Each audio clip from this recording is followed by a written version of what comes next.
முதலமைச்சர் விஜய் அவர்களுக்கு அடுத்து வரக்கூடிய பெரிய தலைவலியாக இந்த விஷயமானது கண்டிப்பா இருக்க போகிறது. ரேஷன் பொருட்கள் இனி வீடு தேடி வராதா? போர்க்கொடி தூக்கும் ரேஷன் ஊழியர்கள். இந்த விஷயத்தை பற்றி இப்ப நம்ம விரிவாக பார்த்து பயன்பெறலாம். இந்த ரேஷன் கடை சார்ந்த விஷயத்துல பாத்தீங்கன்னா அடுத்தடுத்த அதிரடியான மாற்றங்களும் அடுத்தடுத்து ஒரு புதிய அப்டேட்டான தகவல்களும் வெளிக்கொண்டு வருகின்றன. இப்ப பாத்தீங்கன்னா புதிதாக கிடைத்துள்ள தகவல் படி ரேஷன் பொருட்கள் இனி வீடு தேடி வராது அப்படின்ற ஒரு விஷயத்தை வெளியிட்டு இருக்காங்க. அப்படி என்னதான் நடந்திருக்கு அப்படிங்கறத இப்ப நம்ம விரிவாக பார்த்து பயன்பெறலாம். தமிழகத்தில் வயது முதிர்ந்தோர் மற்றும் மாற்றுத்திறனாளிகளுக்காக செயல்படுத்த வரக்கூடிய தாயுமானவர் திட்டம் சிக்கலில் சிக்கி உள்ளதாக தகவல் இப்ப வெளியாகி உள்ளது. இந்த விஷயம் பாத்தீங்கன்னா அந்த திட்டத்தில் பயனளிக்கக்கூடிய வகையில இருக்கக்கூடிய நேயர்களுக்கு பாதிப்பை ஏற்படுத்தும் அப்படின்ற ஒரு தகவலையும் நிச்சயமா நம்ம தெரிவிக்கலாம். தொடர் பணி சுமை மற்றும் அதிகாரிகளுடைய நெருக்கடிகளை கண்டித்து அடுத்த மாதம் முதல் இந்த திட்ட பணிகளை புறக்கணிக்க ரேஷன் கடை பணியாளர்கள் முடிவு செய்துள்ளதாக தகவல் வெளியாகி இருக்குங்க. இதனால பாத்தீங்கன்னா ஆயிரக்கணக்கான முதியோர் மற்றும் மாற்றுத்திறனாளிகளுக்கு ரேஷன் பொருட்கள் வீடு தேடி வராது என்று ஒரு தகவல் வெளியாகி இருக்கிறது. அதாவது வீடு தேடி சென்று வழங்கக்கூடிய சேவையில் பாதிப்பு ஏற்படலாம் என்ற அச்சம் இப்ப உருவாகி இருக்கு அப்படிங்கிறத நிச்சயமா நம்ம தெரிவிக்கலாம். தமிழகத்தில் பொது விநியோக திட்டத்தின் கீழ் பாத்தீங்கன்னா 34,000க்கும் மேற்பட்ட ரேஷன் கடைகள் செயல்பட்டு வருகின்றன.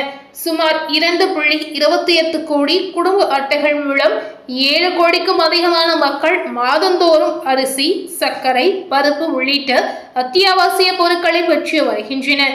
இதனிடையே பாத்தீங்கன்னா முதியோர் மாற்றுத்திறனாளிகள் படுக்கையிலிருந்து எழுந்து வர முடியாத நோயாளிகள் உள்ளிட்டோருக்கு உதவக்கூடிய வகையில அவர்களுக்கு வீடுகளுக்கே சென்று ரேஷன் பொருட்களை வழங்கக்கூடிய தாயுமானவர் திட்டத்தை அரசு செயல்படுத்தி வருகிறது.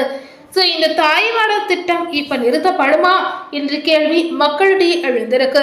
இந்த திட்டம் பாத்தீங்கன்னா பலருடைய பாராட்டை பெற்றிருந்தாலும் அதை செயல்படுத்தக்கூடிய பணியாளர்கள் தரப்புல அதிருப்தி அதிகரித்து வருகிறது அப்படின்ற ஒரு தகவல் வெளியாகி வந்திருக்கு.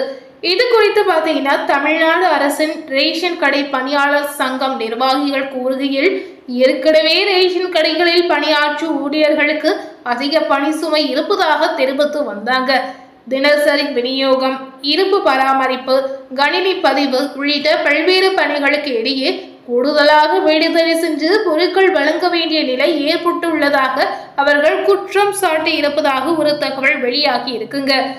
ரேஷன் கடை ஊழியர்கள் என்னதான் சொல்ல வராங்க அப்படின்னு கேட்கும் பொழுது பொது விநியோக திட்டத்தின் இனிய செயலில் பிரதிநிதி கோரிக்கை என்ற வசதி ஏற்கனவே இருப்பதாகவும் அவர்கள் சுட்டிக்காட்டி இருக்கின்றனர்.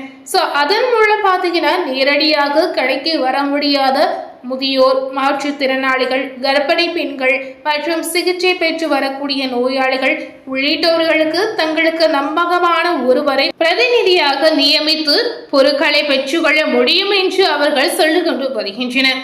அவர்களுடைய தரப்புல இந்த மாதிரி ஒரு விஷயத்தை இப்போ ஒரு தகவலாக தெரிவித்து வராங்க. முதியோருடைய ரேஷன் சேவை நிறுத்தப்படுமா என்ற கேள்வி அவர்களுக்கு அச்சுறுத்தக்கூடிய வகையில் இப்ப எழுந்திருக்கு. இந்த வசதி இருக்கும்போது கூடுதல் மனித வளமோ அல்லது வசதிகளோ இல்லாமல் ரேஷன் கடை ஊழியர்களை வீடு வீடாக அனுப்புவது நடைமுறையில சாத்தியமில்லாத ஒன்று என சங்க நிர்வாகிகள் தெரிவித்து வருகின்றனர். அதோடு மட்டுமில்லாமல் பார்த்தீங்கன்னா பல இடங்களில் அதிகாரிகள் பணியாளர்களை மிரட்டும் வகையில செயல்படுவதாகவும் குற்றச்சாட்டு முன்வைத்து வருகின்றன.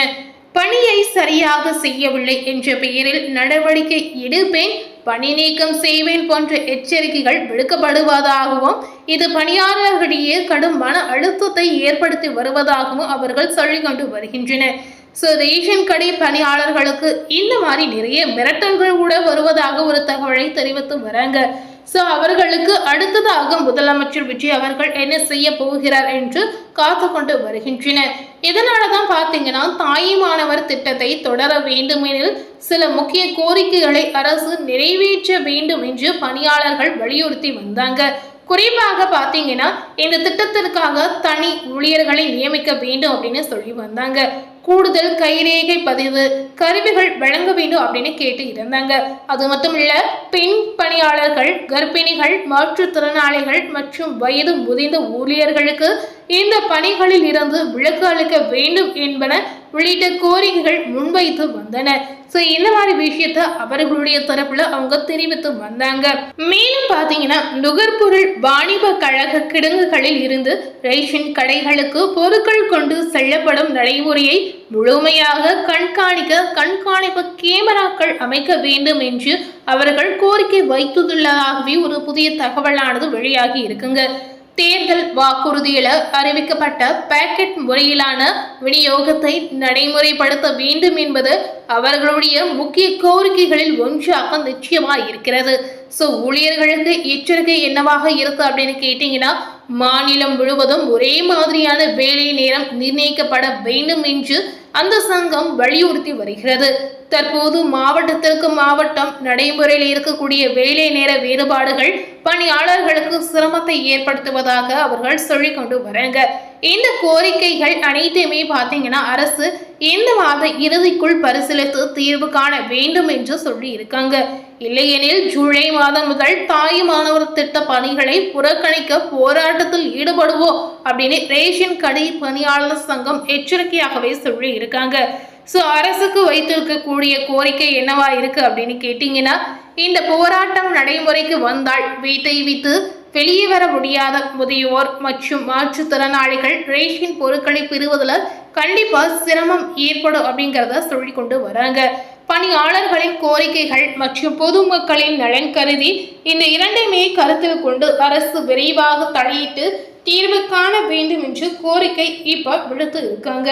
சோ அவர்கள் சொல்லியிருக்கக்கூடிய கோரிக்கை அரசு தரப்புல என்ன முடிவு எடுக்க போகிறாங்க அப்படிங்கறத காத்து கொண்டு இருக்காங்க அப்படிங்கறத நம்ம நிச்சயமா சொல்லலாங்க. இந்த ரேஷன் கடை சார்ந்த விஷயத்துல பாத்தீங்கன்னா தினசரி ஏதாவது ஒரு விஷயம் புதிய அப்டேட்டாக வந்து கொண்டே இருக்குங்க. சோ இதன் அடிப்படையில இப்ப அரசு தரப்புல அதாவது ரேஷன் கடை பணியாளர்கள் ஒரு புதிய அதிருப்தியை ஏற்படுத்தி வராங்க. அதாவது அவர்கள் சொல்லியிருக்கக்கூடிய கோரிக்கைகளை முதலமைச்சர் விஜய் அவர்கள் நிறைவேற்றி கொடுக்க வேண்டும் என்ற எச்சரிக்கையாகவே சில விஷயங்களை அவங்க சொல்லி கொண்டு வராங்க.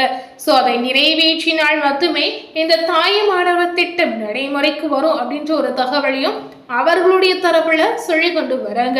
சோ இதனால முதலமைச்சர் விஜய் அவர்கள் இந்த விஷயத்துல என்ன மாற்றத்தை கொண்டு வர போகிறார், என்ன விஷயத்தை அடுத்ததாக வெளியிட போகிறார் என்பதை நம்ம வெயிட் பண்ணி பொறுமையாக பார்த்து தெரிந்து கொண்டு பயன்பெறலாம். மேலும் இது போல புதிய அரசியல் சார்ந்த பதிவுகளை தெரிந்து கொள்ளணும் அப்படின்னு நினைத்தீங்கன்னா மறக்காம நம்ம சேனலை சப்ஸ்கிரைப் பண்ணி பக்கத்துல இருக்கக்கூடிய பெல் பட்டனையும் மறக்காம பிரஸ் பண்ணிடுங்க. நீங்க சப்ஸ்கிரைப் பண்ணா மட்டுமே நம்ம சேனல்ல போடக்கூடிய எல்லா நியூ அப்டேட்டான வீடியோஸும் நீங்க உடனுக்குடன் பார்த்து தெரிந்து கொள்ளலாம். தேங்க்யூ.